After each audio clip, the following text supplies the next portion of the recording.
that, man, this dude's going to get sick and tired of seeing me. So I've been pestering him for like the last 45 minutes about this stuff, right? But I'm glad to have the time. And again, you got to thank the sponsors. You got to thank the folks that are out here doing this thing. You got to thank the people, that bring the products to the track. We all love intra-team rivalry, but, quite frankly, there's a commercial side to this, and it keeps our hobby going, and we love it, right? So, Reno, you've been gracious. You've put up with a crap ton load of my questions, and I really, really appreciate that.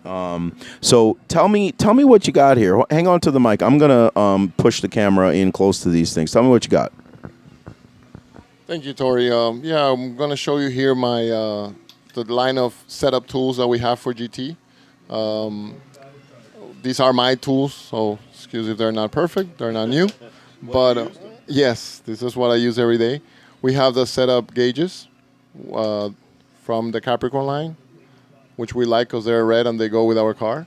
And the whole droop gauges and ride height gauge, which I think is really cool from this gauge, is that it has 0.5 millimeters.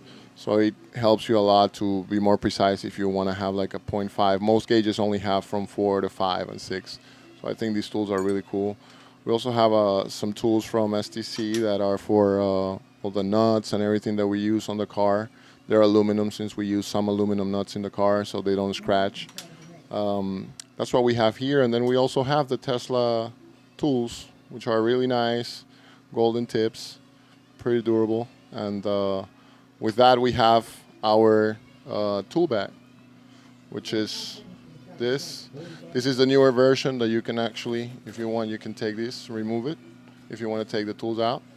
And you can put all your tools in the bag. Bigger tools that don't need to be on the top. Some people also use them.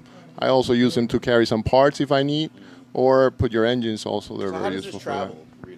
Oh, it travels very well. They fit in our Tesla bags, travel bags, so you can put up to 8 together if you want. And the material is pretty good, so they're very durable. Yeah, I see. This is some tough stuff. Yes. And then we have our pit bags. I've used different brands in the past, and they're all nice. They all look pretty much the same.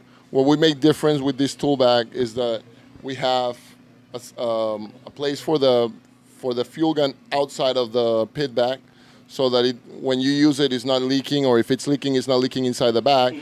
But we also have another pouch here, so if you're not using it, it's empty, you can put it inside. But what I think is really cool about this pit bag is that you can actually put these things inside. Because one thing I hate from most pit bags is when I remove the starter box, it leans over. So this one has these things in that you put inside, and you can remove them when you travel so that they're flat, so it doesn't take space. Hey, man, sweet. So I'm being paged out on the track. Reno, I sincerely appreciate the time that we spent together. I tell you what, I'm looking forward to this race in Peru. We're going to talk more about it. Anybody out there in Facebook land from the States or anywhere else that actually wants to go to Peru, Reno is inviting any and all folks to come and join him down there. I will be there. Skyrocket Racing will be doing interviews, natural language interviews, because my wife speaks Spanish, and I do not. But it's going to be a good time. I've seen the track and I've seen some of the videos, and it's apercar.com. I'm going to try and put a little rollover to this to these videos with the sign up for that race. So that'll be awesome. Thank you again, Reno. Any last words? Well, like you say, the Pacific Cup is a very nice race to attend. It's celebrating its 10th year, so it will be even bigger than it's been years before. We have people from Mexico, Chile, Ecuador, Peru, United States, Trinidad and Tobago already signed up. So it's going to be a pretty big race. The GT class has over 40 entries already, and it's been only out for, I think, less than a month. So we're expecting a lot of entries in GT and in the other classes as well. Outstanding. Thanks again, Reno, man. I really appreciate your time.